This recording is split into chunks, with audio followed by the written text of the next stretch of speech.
Hey, happy Monday to all of my friends all across Alberta, all across rural Alberta, becoming a community builder. All right, program's winding down. We've only got a few more weeks left. What are we talking about this week? We're talking about pride. From the beginning, we've discussed this idea that today's leader knows how to marshal human capital. Remember all those arrows? And knows how to marshal human capital towards a common goal. What's human capital? Love and commitment and innovation and creativity and pride. Other than love, I think pride is the strongest form of human capital that I know of. Now, I'm not talking about arrogance. I'm talking about a deep care that manifests itself in hard work and effort and energy, where somebody takes ownership. Remember that a catalyst for responsibility knows how to get others to take responsibility and ownership. Well, a big part of that is knowing how to instill, cultivate, and deploy pride. Over the next few days, we're going to talk about, within the context, we're going to talk about the installation, the cultivation, and the deployment of pride, both within an organization. How do I build that within an organization? How do I build organizational pride? How do I build individual pride? And how do I build community pride? I'll give you tangible strategies for each one. Today, let's talk about organizational pride. How do we build organizational pride in just a few steps? First of all, to build great organizational pride, you better be able to articulate the why behind the organization. There's no proverb that says, where there is no vision, people perish. Now, I think you take that comment out of the religious context, I would think what the writer was saying was this: if I don't know why I'm doing something, or why what we're doing is important, or why it's meaningful, then I don't care. I won't take pride. So if you're in a company, why is what the organization, the company does meaningful, important? How does it bring value to customers and value to the community? And if you can't answer that as an organizational leader, maybe you should think that through. People aren't going to take pride in a company that just makes money. You've got to be able to break down as a company why what you do is of value financially, a value morally, a value socially.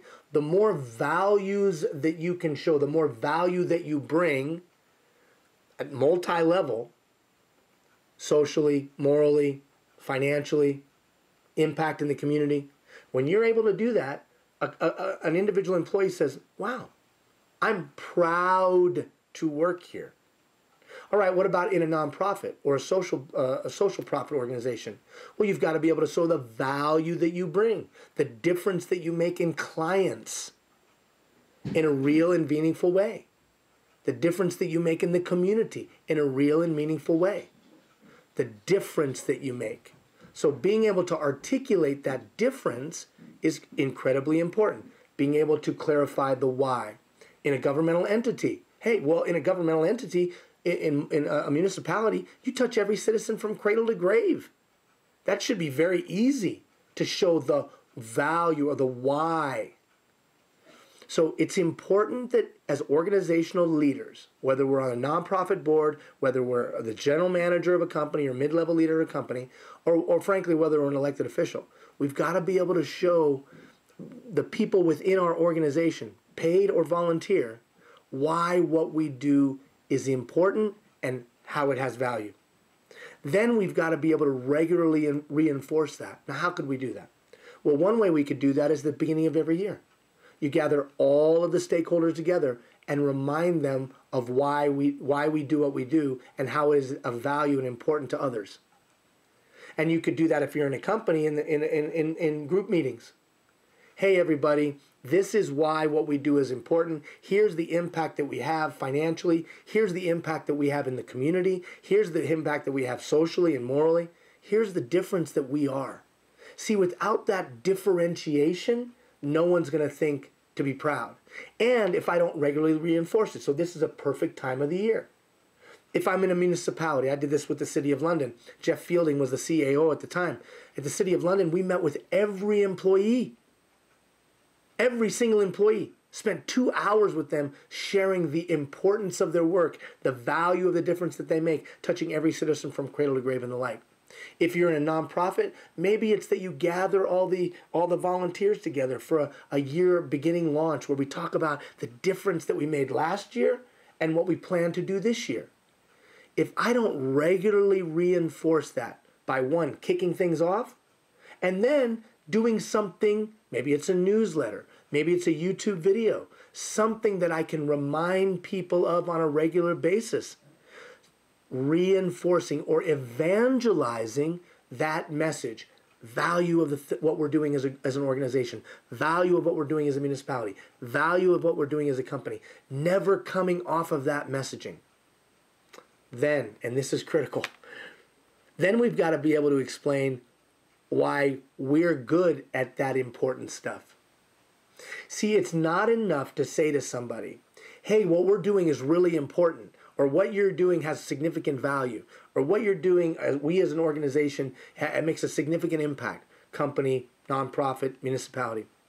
You got to then be able to show why we're any good at that important work. See, if you can't show somebody how we're good at it, they say, yeah, the work's important, but we're no good.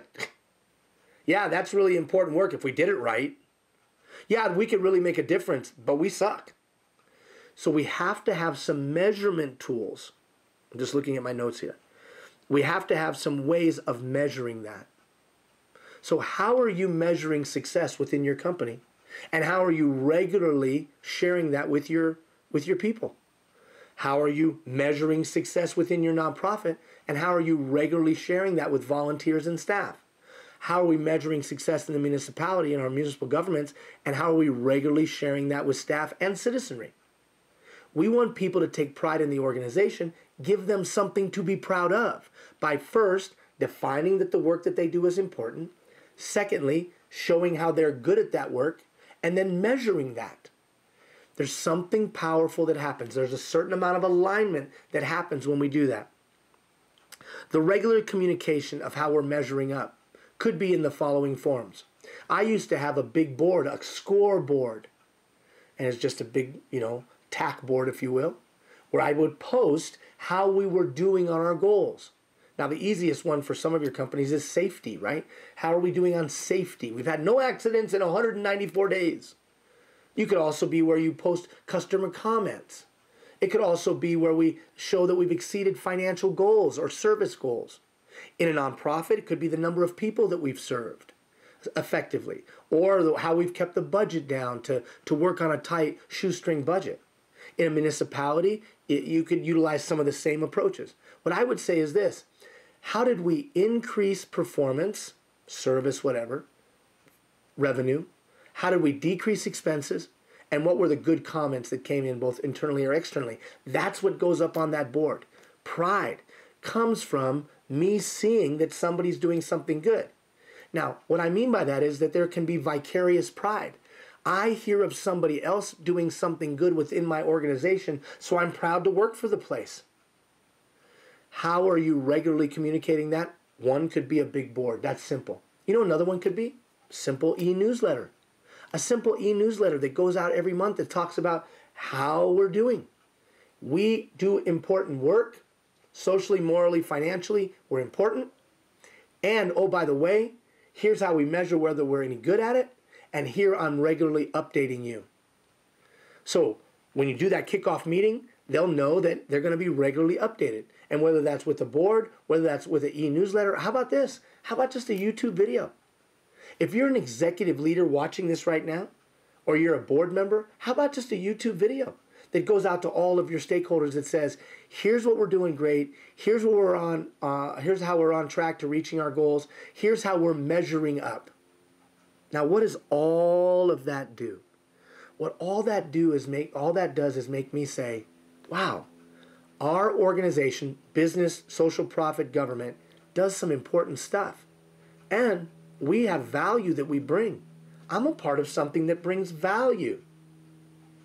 And now I'm being told how we're bringing value regularly. And I'm seeing that not only am I, but others are doing cool things regularly. What does that do? That makes me proud of who I work for, or proud of who I volunteer with, or proud of the town I live in? Why should somebody be proud to work with you, for you, or be a volunteer with you? Have you explained that the work is important and what you do is important?